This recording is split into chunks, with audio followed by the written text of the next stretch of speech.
সকালে ঘুম থেকে উঠে কেমন জানি অস্থির অস্থির লাগছে। কিছুই ভালো লাগছে না, কোনো কাজে মন বসছে না।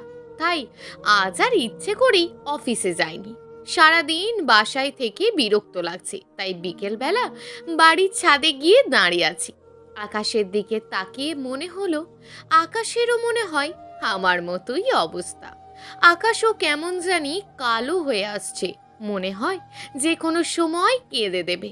যদি আমিও আকাশটার মতন কাঁদতে পারতাম তবে মনে হয় আমার একটু ভালো লাগতো। কিন্তু আমি কেন কাঁদবো নিজেও বুঝতে পারছি না। এসব ভাবতে ভাবতে আকাশটা কেঁদেই দিল। তবে তা নিয়ে আমার কোনো মাথা ব্যথা নেই, বরং আমার এখন অনেক ভালো লাগছে বৃষ্টিতে ভিজতে। হঠাৎ অনুভব করলাম কেউ আমার পিছনে দাঁড়িয়ে আছে। পিছন ফিরে তাকিয়ে যা দেখলাম তাতে আমি এক প্রকার বিশাল বড় ধরনের একটা ধাক্কা খেলাম। অবন্তী, তুমি এখানে? হ্যাঁ, আমি। তো তুমি এখানে কেন? আর তুমি আমার বাসার ঠিকানা পেলে কোথায়? কেন, তোমার বাসায় আসা যাবে না বুঝি? না, আর ঠিকানা কোথায় পেয়েছি তা জেনে তুমি কি করবে? না মানে এমনিই জিজ্ঞাসা করলাম। এখন কি এখানেই দাঁড়িয়ে থাকবে নাকি ঘরে নিয়ে যাবে? হ্যাঁ হ্যাঁ চলো। ঘরে গিয়ে আবার চমকে উঠলাম, অবন্তী লাগেজ নিয়ে এসছে। আমি ঠিক কিছু বুঝে উঠতে পারছি না। নীল, আমি তোমার এখানে কিছুদিন থাকতে আসছি, তুমি কি আমাকে থাকতে দেবে? থাকতে দেব না কেন, তোমার যতদিন ইচ্ছে থেকো। কিন্তু একটা কথা জিজ্ঞেস করার ছিল। আমি জানি তুমি কি জানতে চাও। আসলে বাসায় চাচা আমার বিয়ে ঠিক করছে। আমার ওই ছেলেকে পছন্দ নয়, তাই বাসা থেকে পালিয়ে আসছি। আমি নীল, পড়াশোনা শেষ করে একটা ছোটখাটো চাকরি করছি। আর যার সাথে কথা বলছিলাম এতক্ষণ ও হলো অবন্তী। মেয়েটার সাথে পরিচয় বড়ই অদ্ভুতভাবে। মেয়েটার একটা বড় গুণ আছে বলে আমি মনে করি, আর তা হলো মানুষকে সরাসরি কথা বলা।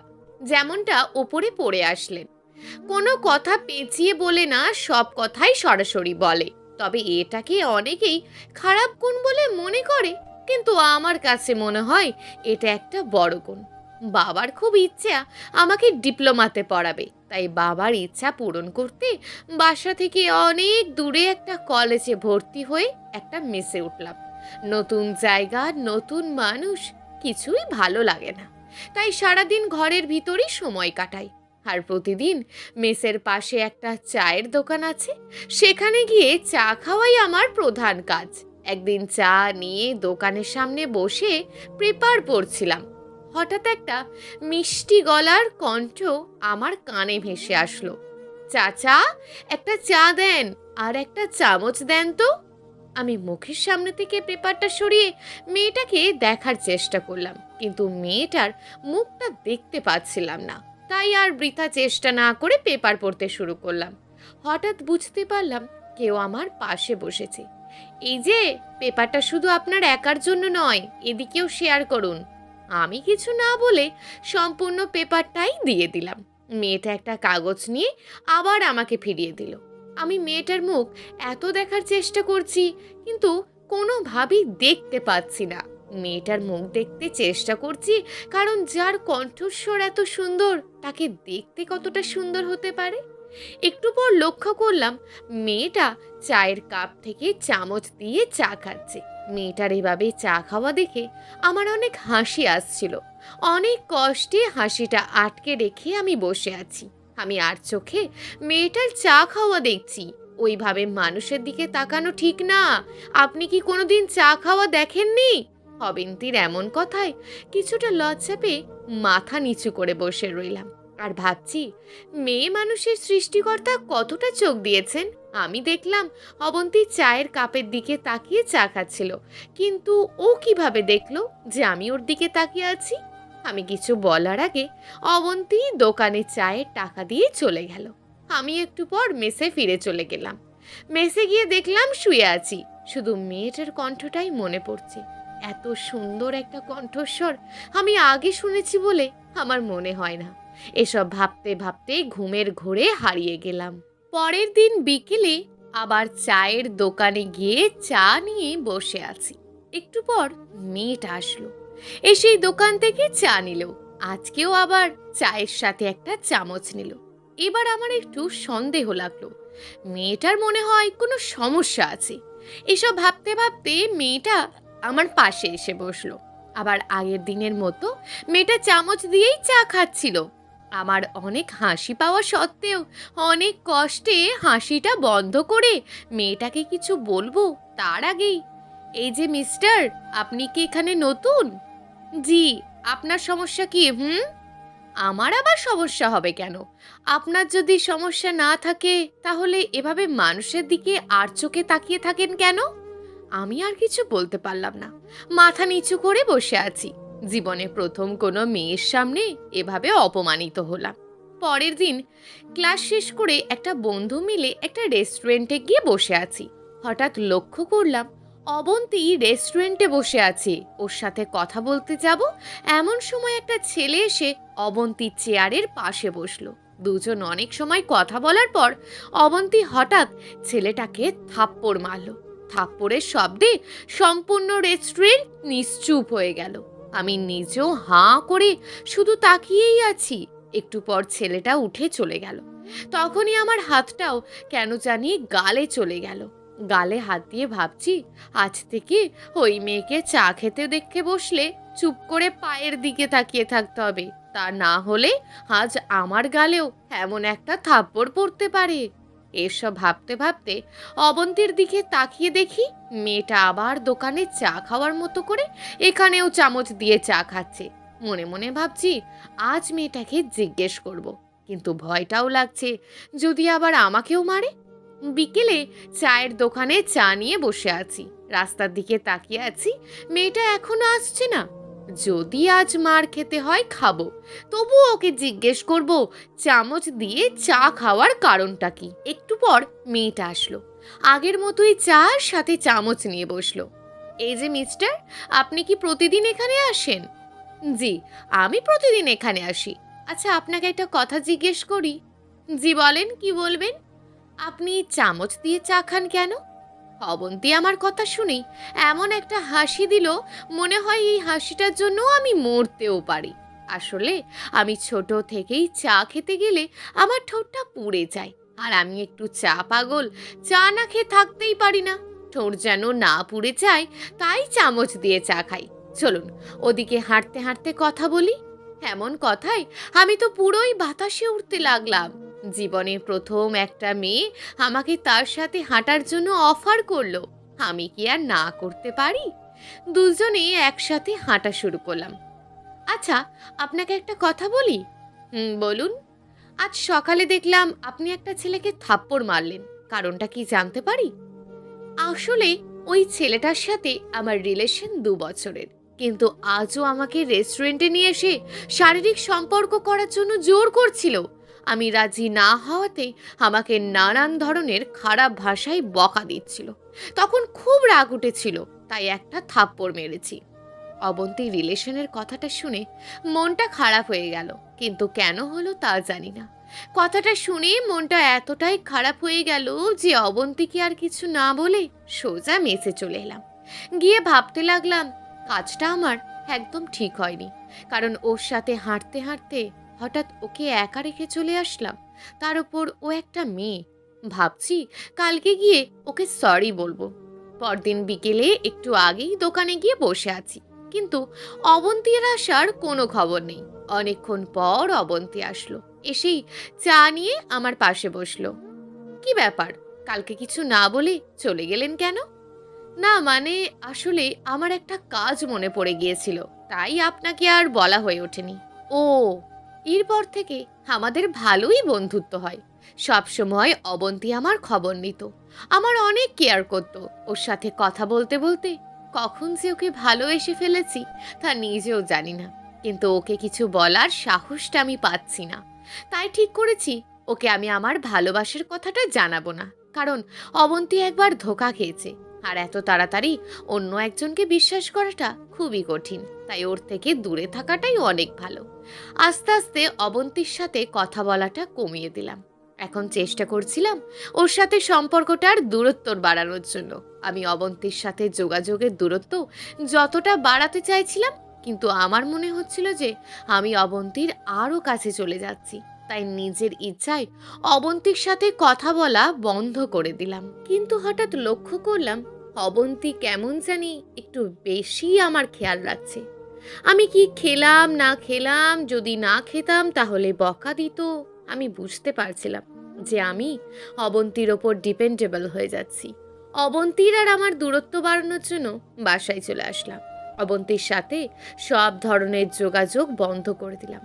আজ প্রায় 3 মাস পর অবন্তীকে দেখলাম। মেয়েটা কেমন জানি পরিবর্তন হয়ে গেছে। আগের মতন মুখে হাসি নেই।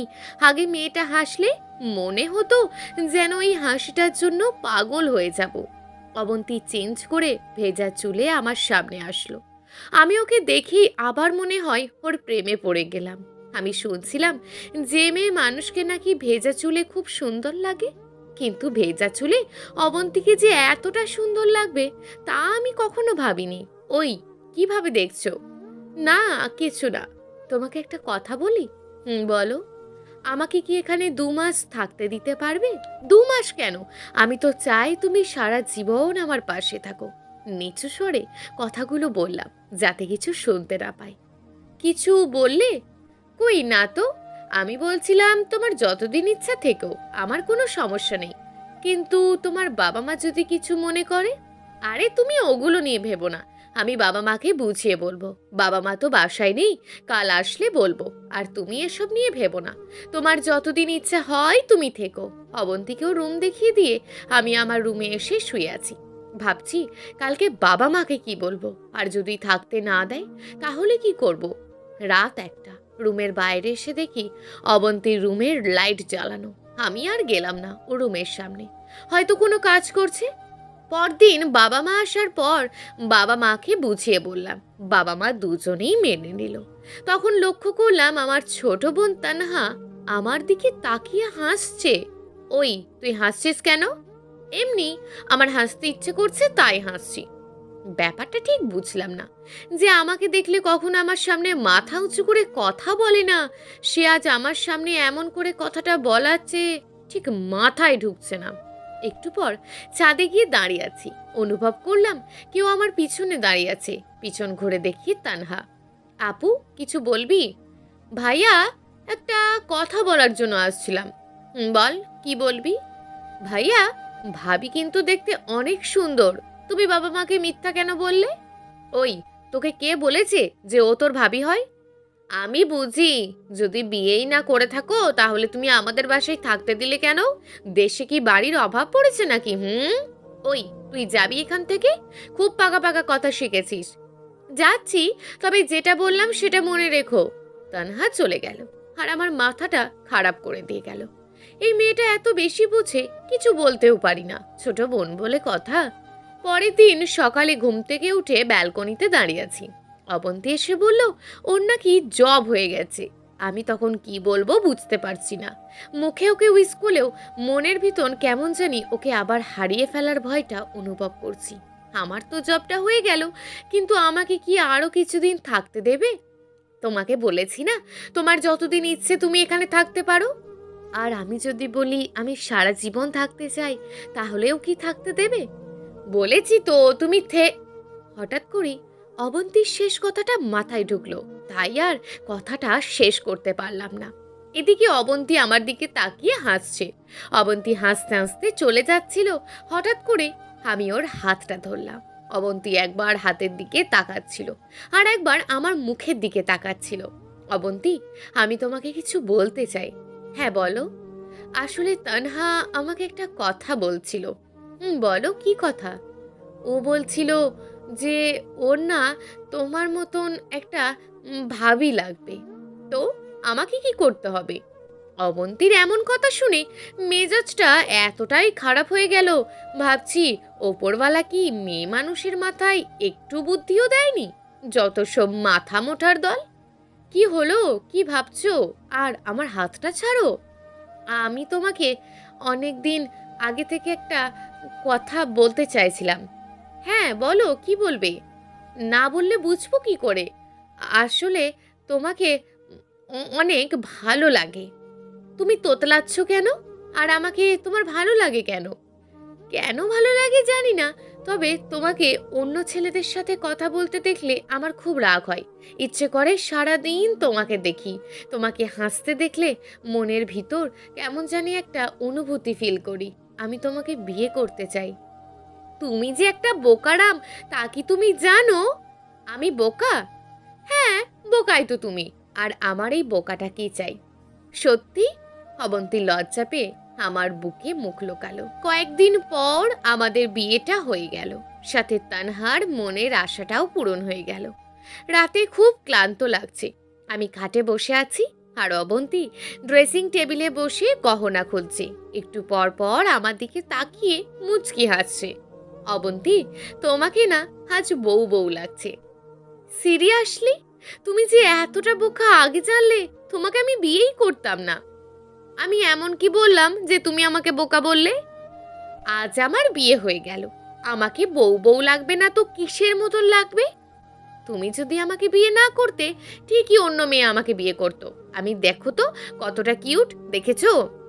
ওরে আমার কিউট জামাই রে, জীবনে তো একটা মেয়েও পটাতে পারোনি, আবার আসছে কথা বলতে। ওই সরো তো, আমার খুব ঘুম পাচ্ছে। আমাকে ধাক্কা দিয়ে অবন্তী খাটের এক পাশে শুয়ে পড়লো। আমি হাঁ করে শুধু তাকিয়ে আছি। এগুলো কি হচ্ছে আমার সাথে? আজ আমার বিয়ের প্রথম রাত, কই দুজনে বসে গল্প করব তা না, আমার বউ আমাকে ছাড়াই শুয়ে পড়লো। আমার আর কি করার, আমিও শুয়ে পড়লাম। কিন্তু আমার ঘুম আসছে না, কারণ অবন্তী অন্ধকারে ঘুমাতে পারে না, আর আমি আলোতে ঘুমাতে পারি না। তাই শুয়ে শুধু এপাশ আর ওপাশ করছি। একটু পর দেখলাম অবন্তী গিয়ে উঠে লাইটটা অফ করে দিয়ে এসে আমাকে শক্ত করে জড়িয়ে ধরে বলল, আমাকে ভালোবাসো বলে তার মানে এই না যে তুমি একাই সব কষ্ট করবে। তোমার ঘুমাতে কষ্ট হচ্ছে, আমাকে বললেই তো হতো। আমি আর কিছু বলতে পারলাম না। আমার মাথায় একটা কথাই আসছে, তা হলো এই মেয়েকে কখনো কষ্ট দেয়া যাবে না। ওকে আগলে রাখার দায়িত্ব এখন শুধু আমার। প্রিয় দর্শক, যদি আজকের গল্পটি আপনাদের ভালো লেগে থাকে, তাহলে ভিডিওটিতে অবশ্যই একটি লাইক করে আপনার মূল্যবান একটি কমেন্ট করুন। আর হ্যাঁ, চ্যানেলটিকে যদি সাবস্ক্রাইব করে না রাখেন, তাহলে চ্যানেলটিকে অবশ্যই সাবস্ক্রাইব করে আমাদের পাশে থাকুন। দেখা হবে আগামীকালের নতুন এবং আকর্ষণীয় গল্প নিয়ে। ধন্যবাদ।